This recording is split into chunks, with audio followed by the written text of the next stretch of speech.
Pemirsa, lembaga riset EDETA membeberkan negara-negara yang memiliki utang tersembunyi kepada Cina dan ternyata Indonesia masuk ke dalamnya. Besarannya pun fantastis, mencapai 17,28 miliar dolar Amerika atau setara dengan 266 triliun rupiah.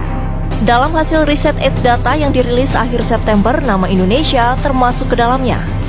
Indonesia disebut memiliki utang tersembunyi kepada Cina sebesar 17,28 miliar dolar Amerika atau setara dengan 266 triliun rupiah. Utang ini sebesar 1,6% dari produk domestik bruto. Di luar utang tersembunyi ini, Indonesia juga menerima pinjaman setara 4,42 miliar dolar Amerika atau setara dengan 63 triliun rupiah pada periode yang sama melalui skema Official Development Assistance.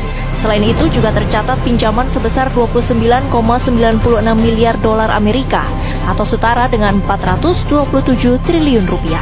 Pinjaman ini diperoleh melalui skema Other Official Flow. Selain Indonesia, ada 9 negara lainnya yang menerima pinjaman dari Cina melalui 2 skema itu. Cina juga memberikan utang tersembunyi kepada Laos, Angola, Namibia, Brunei Darussalam, Kazakhstan, Papua Nugini, hingga Turkmenistan. Lembaga EDETA mendefinisikan utang tersembunyi sebagai utang yang diberikan Cina kepada negara berkembang yang bukan melalui pemerintah negara peminjam, melainkan melalui perusahaan negara, bank milik negara, perusahaan patungan dan swasta, serta Special Mission Vehicle. Utang ini sebagian besar tidak muncul di neraca pemerintah masing-masing negara. Namun, kebanyakan penerima utang akan mendapatkan manfaat melalui perlindungan pemerintah secara eksplisit maupun implisit.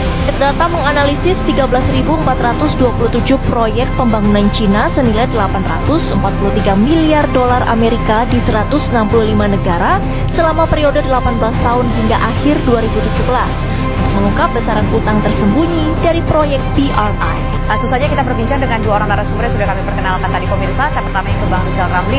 Bang Rizal, kalau misalkan memang utang ini nggak ketahuan sama negara dan tadi di informasinya kebanyakan penerima utang mendapatkan manfaat melalui perlindungan pemerintah secara eksplisit maupun implisit. Nah, ini dampaknya apa, Bang Rizal? Apakah ini artinya negara tahu dan ini mungkin difasilitasi oleh negara atau seperti apa, Bang Rizal? Bisa sebetulnya difasilitasi oleh negara. Cuman pemberi pinjamannya itu BUMN Cina atau perusahaan swasta Cina. Ya, jadi harusnya sih harus masuk di dalam data utang piutang kita. Itu lembaga research itu dari Williams Towns di Massachusetts, lumayan kredibel. Jadi angkanya saya kira benar. Nah, pertanyaannya, banyak dari angka-angka ini tidak tercatat sebagai utang negara. Jadi kalau kita tambahkan ke utang negara yang sudah banyak sekali, itu utang negara kita makin besar dan tidak terkendali.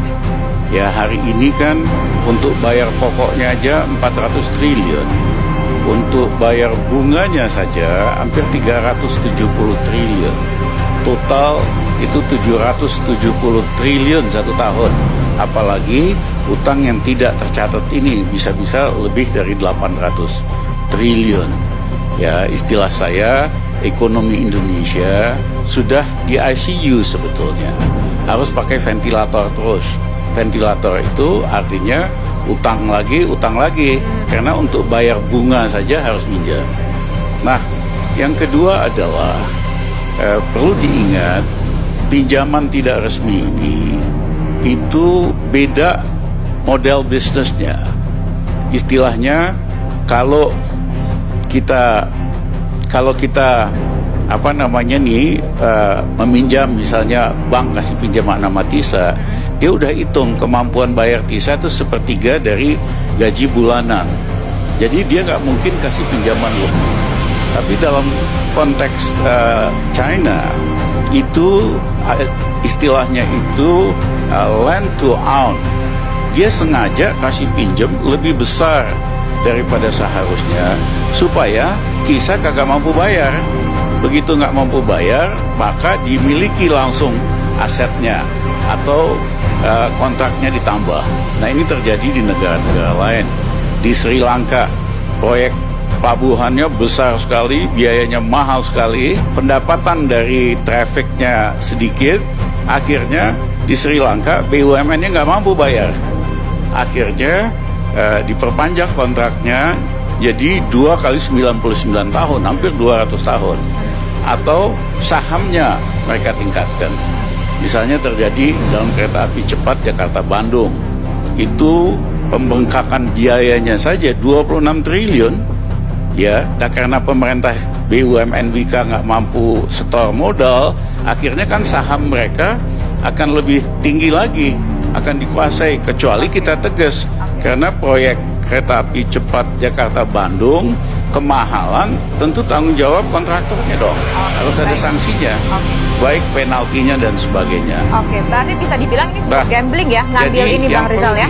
Yang saya ingin ingatkan lagi, Tisa, model bisnis BUMN di Cina itu sengaja kasih pinjaman yang super besar supaya nggak mampu bayar, supaya mereka bisa kuasain.